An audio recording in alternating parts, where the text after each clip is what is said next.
Let's do it, Daddy-O. We're live. Come on. What you got? Okay. Oh, you'll like this bit. Yeah. Ooh, well, I thought okay. you'd like that bit.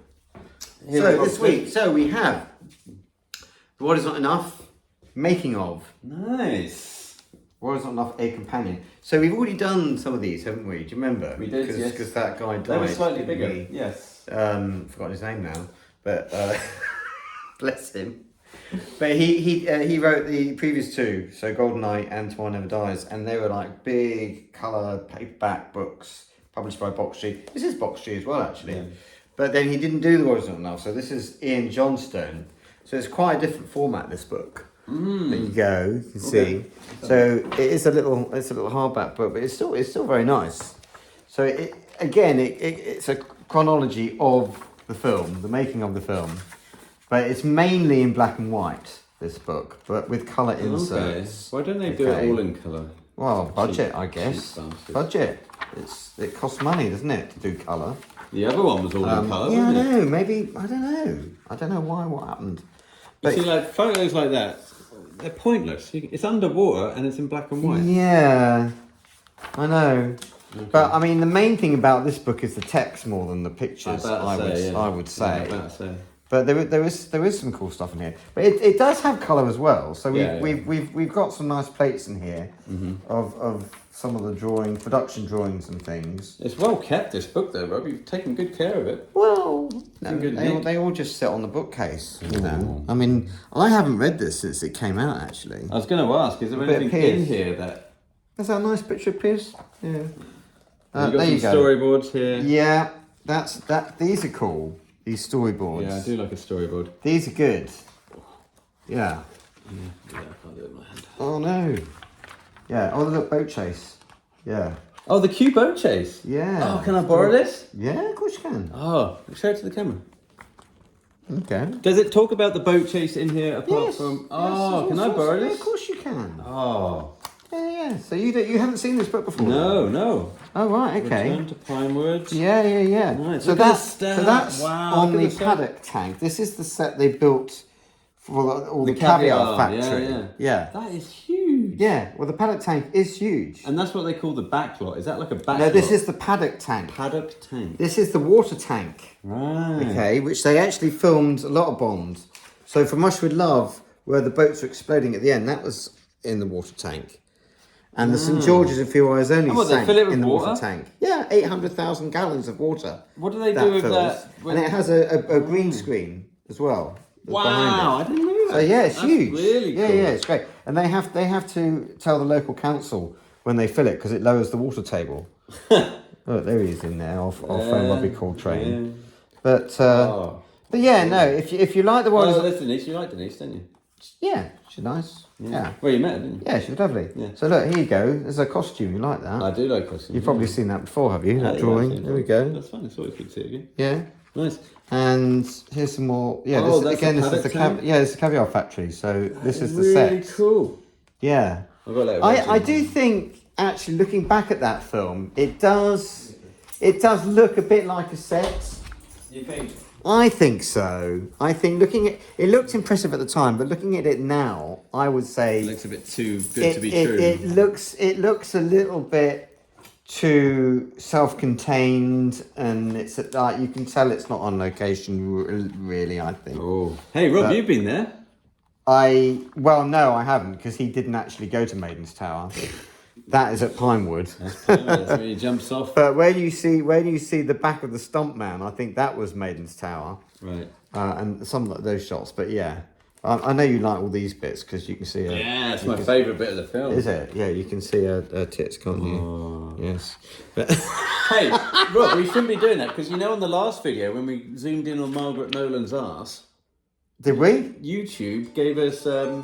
Oh God, that's my phone telling me to take. Put your bins out. Put your bins out. I told you to stop that. Oh God, so did they? Yeah, they took it down. They didn't take it down, but they limited our advert suitability. Really? Yeah, because you were talking about Margaret Nolan's arse. Just a picture. I mean, I was only talking about the picture. Oh no, that's a bit mean, isn't it? Are we done? But yeah, no, there's a lot of cool stuff in here. So yeah, brilliant. So I'm sure you can probably pick this up on.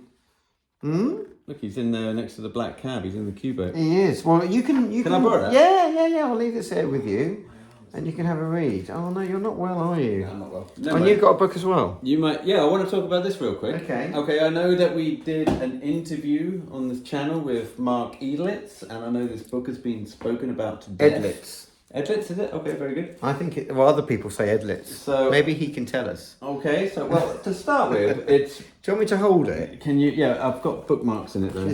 I've got a bad wrist, so this is where I am. He's got repetitive strain injury. Okay, so I want to show you some. First of all, the look of the book. It's mainly done in interview format. So this is. Hang on. So what's this called? Oh, The Many Lives of James Bond. The Many Lives of James Bond. How the creators of 007 had decoded the super spy. Right. Right. Okay. So first off, I should say it's got some lovely pictures and illustrations by Pat Carbajal. I thought you were going to say by your mum. No. So she's not been commissioned to do any yet. Carbajal. Okay. So, and also like peppered God, that's with nice. That's a nice one. Is that Remington I was going to say that's Remington Remington Steele. Yeah. So his hair. Yeah. So it's kind of a book that's more. It's less of a book, more of an interview, e-interviews. Okay. Like, if you know when you read e-interviews online, I'm sure he's done this in person on a lot of them, but that's how it's kind of reads. Okay. But what I wanted to, I mean, the reason why I you can see all these little bits of paper in there. Post-it notes. I mean, I would put a post-it note in when I'd find a really interesting story. So I would go, right, okay, I'm picking one out of the hat here. Word, page 87, word. Yeah, okay. And so this is Don Black. So he would interview Don Black about the written language and how he would, like the lyricist, and how he would describe Bond and the inspiration. And he would say, look, I just wanted to create words that hug the contours of the melody, which I thought it was quite lyrical. You know, that was his job. That's basically. a really nice quote. Yeah, really. I'd love to meet Don Black. Is he still around? Yeah. Yeah. He's pretty ancient, but he's still around. He still goes to events and things. He seems like a really nice person. Whenever I've seen him interviewed, he comes across as a lovely, genuine guy who you'd want to have a beer with, you know? I'd love to meet him. Okay. This one, let's see who... last one, actually. Let's wrap it up. This one is Dick Clement and Ian Lafrenis, who were the uncredited writing team on Never Say Never Again. Okay. Oh God, we're going down. No, but it's interesting. So this is basically one of the interesting things about the book is that the author really pulls out people that have their interpretation of how they perceive Bond, but it's all bloodline. So it's people that were writing, people that were acting, directing. That sounds very interesting. Okay, and this quote I mentioned this quote because they asked one of the writers, "Do you remember?"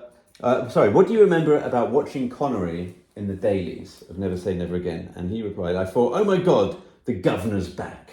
I've never ever been disappointed by anything Connery's done. I don't think he's capable of strolling through a film. It was exciting for me. And his partner said, I remember saying to him about the script, Bond is still Bond. He gets up, has a bonk, goes underwater, fights sharks, comes up and has a bonk. That proves something. Sean says, it proves it's a movie.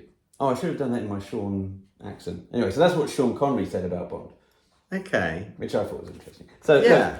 Each time I've found something relatively interesting, I actually put it in a post-it note. No, that's really good. And that's really good. Oh, so you haven't just done this for today? You no. Just when you were reading. Yeah, as I've been reading it and going along. Oh, that's cool. Yeah. So. Well, do you know what you should do? Maybe you should do a little thing about that for the patrons in your next feature. I will go through the stories. Yeah. I could just read them the book, like. Well, no, but just do an audio version. Just highlight the ones that you think are worth reproducing. Yeah. To let people know, because that sounds really interesting. Hold up the. So get your book. Oh yeah. Here we go. Here we go. So these are the book recommendations this week. Absolutely. The World Is Not Enough: A Companion by Ian Johnstone. Yeah. And The Many Lives of James Bond by Mark Edlitz. Edlitz. Let's stand together so that I can screen grab it for the YouTube. Hang on, we get You want to come forward a bit more. We don't want the shine on it from the light. There we go. Very good. There we go. See.